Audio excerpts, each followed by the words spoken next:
Bonjour Nora. Bonjour. Une journée du vendredi bien chargée, 8 heures de temps pour étudier 3 différents projets de loi modificatifs. Pourquoi l'intérêt spécifiquement pour ces 3 lois? Ces 3 lois découlent du dialogue que nous venons de terminer, de la concertation nationale entre acteurs politiques qui a duré du 19 janvier au 13 juillet et qui a permis d'avoir 51 points d'accord entre la majorité présidentielle et l'opposition, donc opposition parlementaire et opposition extra-parlementaire réunies.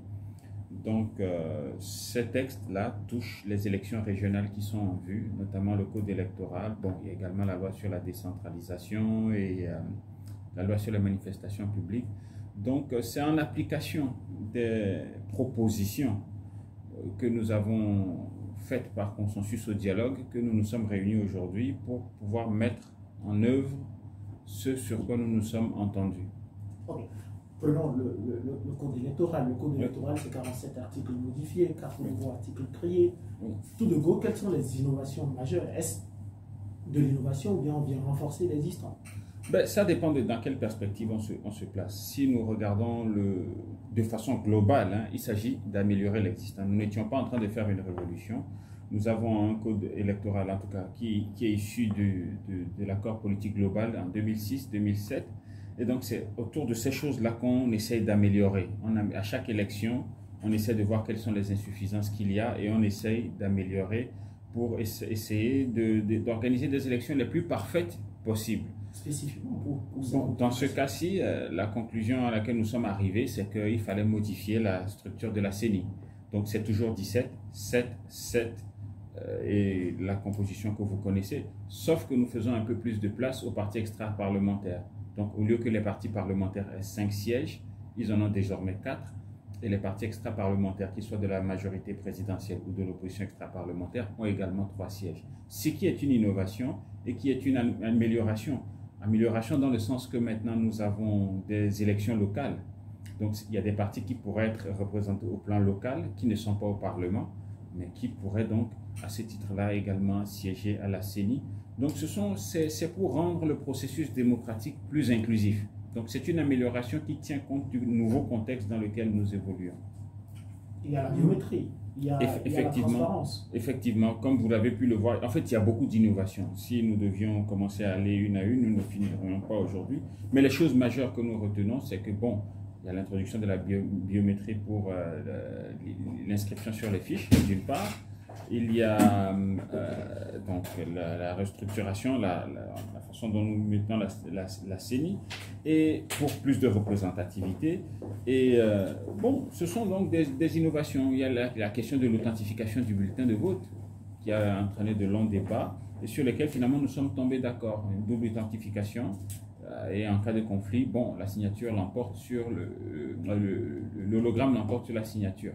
La décentralisation de la loi relative à la décentralisation aux libertés locales. La loi sur la décentralisation permet maintenant de clarifier le nombre d'élus régionaux que nous aurons. Vous savez que maintenant on a, je crois c'est 49 pour les zones de 2 millions et plus, 43, 41, 25. Donc cette façon de préciser les choses a été faite, a fait l'objet d'un consensus et donc impacte la loi. Mais pour nous, opposition, et je parle toujours dans une perspective d'opposition parce que c'est le rôle dans lequel nous sommes, le principal gain est plus de représentativité au niveau des conseils régionaux. C'est-à-dire que si vous avez un conseil régional qui a un président et 4 vice-présidents, à partir du 3e vice-président, on en tient compte, l'opposition se retrouve à avoir cette expérience-là.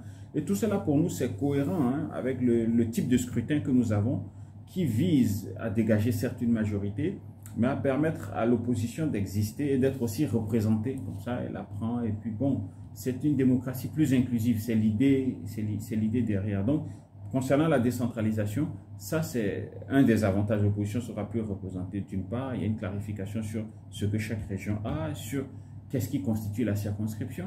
Dans ce cas maintenant, c'est clair que ça va être la préfecture. Donc, ce sont des dispositions qui sont issues du dialogue, qui permettent d'améliorer l'existant. Et bon, c'est un processus continu, donc il y a d'autres insuffisances qui vont apparaître à l'usage, il y a d'autres choses qu'il y aura à améliorer. Donc pour nous, c'est un processus d'amélioration continue. de 7 heures de manifestation par jour, nous sommes passés, ça c'est la dernière loi, nous sommes passés à 8 heures. 8 heures. La première proposition c'était 9 heures, mais nous sommes passés de 8 heures à 17 heures. Quel est votre avis en tant qu'opposition? Bon. Vous avez plus maintenant de liberté de manifester. Ben, c'est sûr qu'on a plus de liberté de manifester, mais il faut voir le point de départ. Avant, nous pouvions manifester de 6 heures à 22 heures. Et ensuite, compte tenu du contexte sous-régional qui est marqué par le djihadisme et l'extrémisme violent et des antécédents que nous avons eu dans le pays en termes de manifestations qui ne sont pas... qui visent d'autres objectifs que de manifester pacifiquement, la loi a été renforcée pour mieux encadrer les manifestations publiques. Nous avons été sensibles à ce qu'a dit la société civile et l'opposition extra-parlementaire et nous avons revu les choses et nous sommes convenus que ça serait de 8 heures à 18 heures. Mais l'Assemblée étant souveraine à l'usage et dans les discussions, il a apparu que, bon, finalement, de 8 heures à 17 heures serait plus judicieux. Bon, comme opposition, nous y avons adhéré. Mais le raisonnement et le cheminement pour nous est que nous avons 51 points d'accord au dialogue, qui pour le moment, ça touche 3 textes qui sont là. Sur les 3 textes, entre ce que nous avons convenu à l'accord et ce qui est arrivé sur notre table, quasiment rien n'a été retouché. Donc si c'est pour un article et une différence d'1 heure... Vous confirmez que les 3 propositions de loi sont fidèles aux discussions? Absolument, absolument. Vous savez, comme vous le savez, nous avons participé à ce dialogue-là et nous avons eu l'insigne honneur de le co-présider comme partie du chef de file de l'opposition. Donc nous avons scruté parce que nous serons questionnés là-dessus. Donc c'est fidèle. Alors c'est pourquoi je vous explique que quand dans sa souveraineté, l'Assemblée nationale veut réduire d'1 heure le temps de manifestation, on pense que bon, ce n'est pas de nature à changer la trajectoire, la tendance dans laquelle nous sommes, qui est celle d'un consensus. Et donc nous avons accepté cela, il n'y a pas de problème. Nous l'assumons entièrement. Conclusion, quelle est votre conviction ou l'intime conviction de l'UFC à l'issue de cet exercice où nous avons été en amont du processus, donc c'est-à-dire que nous avons été invités, nous avons participé au dialogue, nous avons de bout en bout, on a pris des décisions là-bas et nous nous retrouvons en aval comme députés. Nous voyons ces propositions-là arriver. Nous sommes assez satisfaits. Et je dirais que nous sommes pressés que les autres lois, notamment celles qui concernent le statut de l'opposition et la Constitution, arrivent pour qu'on puisse solder ces choses-là et continuer à stabiliser l'environnement politique. Et à cette étape-ci, puisque je suis en conclusion, je tiens à saluer l'initiative du gouvernement. C'était une bonne initiative, une initiative du chef de l'État, hein, naturellement, porté par le gouvernement, notamment le ministre d'État, ministre de l'administration territoriale, des collectivités, du développement des territoires, qui a fait sien ce projet et qui a été mené à terme. Donc nous allons continuer comme opposition à faire des propositions et à essayer d'obtenir un maximum d'amélioration pour les populations. C'était quand même inédit, ça c'est ma dernière question, c'était quand même inédit, 17 acteurs politiques, bon, 17 différentes horizons de différences politiques. Vous avez travaillé ensemble et vous arrivez à vous comprendre. Oui. Comment ça s'est passé? Que 17 partis politiques se retrouvent et discutent et finalement il y a un point d'accord. Impossible n'est pas togolais. Et je vous ferai remarquer qu'il y a même des partis politiques qui ont refusé de participer au dialogue. Mais dont les représentants à l'Assemblée, une fois que nous avons fini ce travail en amont, nous l'avons transporté jusque-là, au vu de ce que nous avons amené, ont voté favorablement les 3 textes. C'est pour vous dire que il faut aller au-delà des clivages et c'est la dynamique dans laquelle nous sommes, c'est-à-dire que au lieu de porter un jugement sur quelque chose par rapport à qui le dit, nous analysons ce qui nous est proposé. Si c'est bon pour le Togo, nous le faisons. Et nous pensons que c'est ce que nous avons fait comme députés aujourd'hui.